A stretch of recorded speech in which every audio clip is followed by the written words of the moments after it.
comes to Gaddafi's speech, to the microblogging site Twitter next. And as I said, lots of reaction to the speech, including this.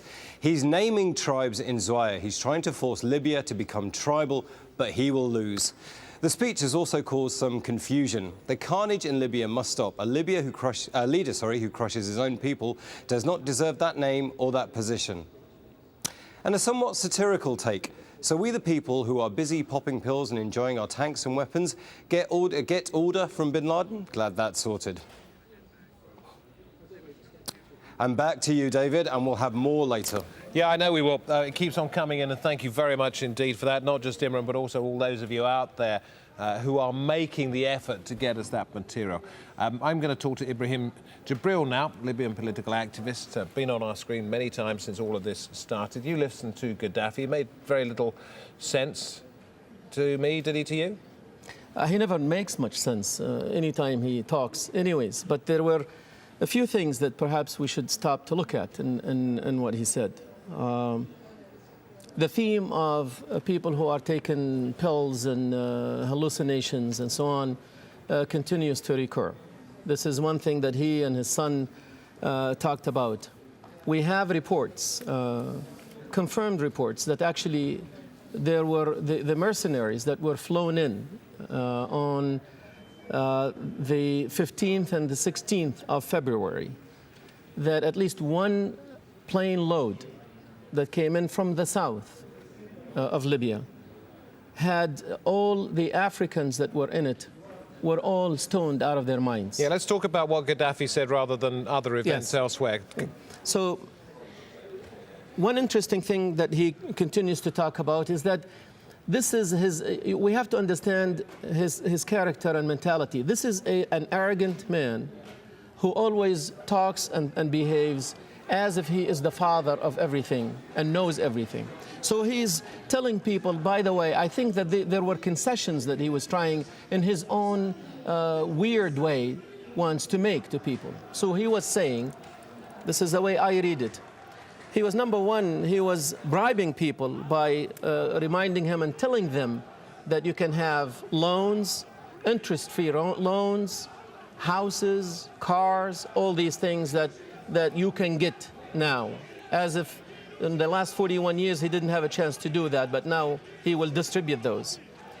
When he talked about the Queen of England and the King of Thailand, and then he said those are symbolic figures, and I can be and I will be a symbolic figure. This is his arrogant way of saying, if you allow me to just be a symbol, then I will accept that. This is also interesting that he should refer to those two, because they are possibly the only two rulers that I can think of who've been at the head of their countries for longer than he has. Interesting you should say that, David, because he said that.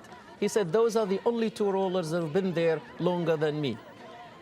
So he actually recognized that. So the other thing is that he talked about also reconsidering salaries, having raises of salaries. We've heard this theme before from others, haven't we? So, on one hand, you can see then that these people are aware that these are issues that they needed to address, and they had 4 decades to address them.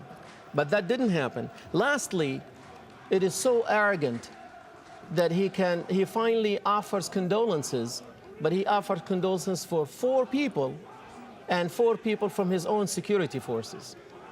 Not to the thousands, not to the hundreds that have fallen, no, but 4 security people.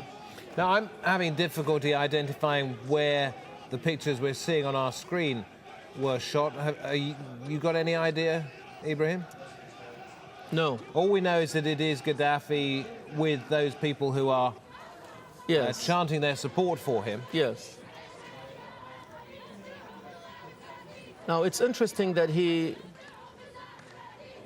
came through on a phone line.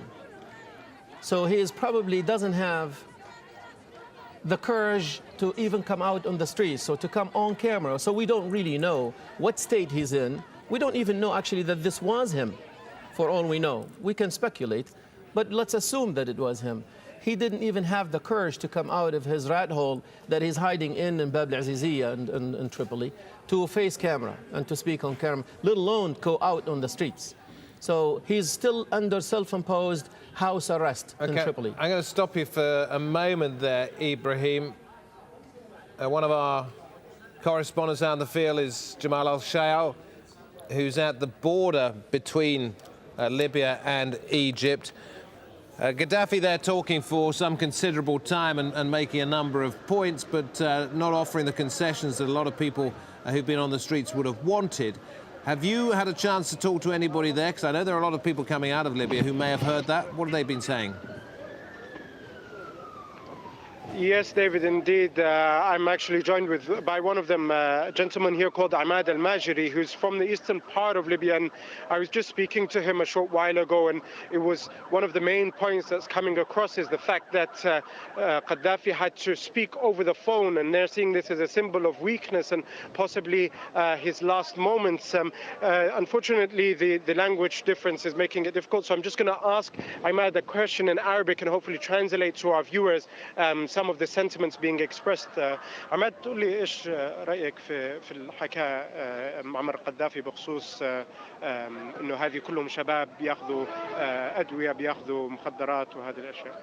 والله انا الا الدخان ما ندخن فهمت، وانا مش صغير، انا متزوج وعندي 4 اطفال فهمت، وباسرتي ومعي والدتي ومش خايفين، لا خايفين منه، ودليل على اننا نحن مش خايفين منه هو اللي خايف منه انه هو طلع في اليوم خطابه يحكي في تليفون، هذا دليل انه هو خايف يوري مكانه وين اصلا فهمت.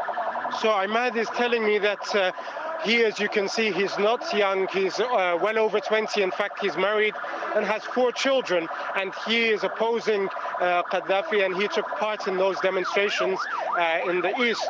He also reiterates the point that they are not scared, those opposing Gaddafi. In fact, it is Gaddafi himself who is scared and fearful, and that is why he had to resort to speaking on the phone rather than coming in vision, David. We've heard from the Libyan leader. What about other events at the border? People coming and also going into Libya?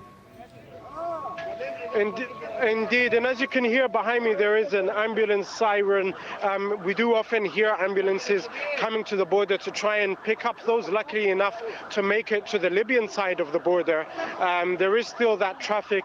You can see the buses full of people behind me taking them, trying to evacuate as many Egyptians, trying to repatriate them in their home countries. But there is still that chaos. There's still that huge influx of people which far outnumbers that of security services here and those trying to provide services.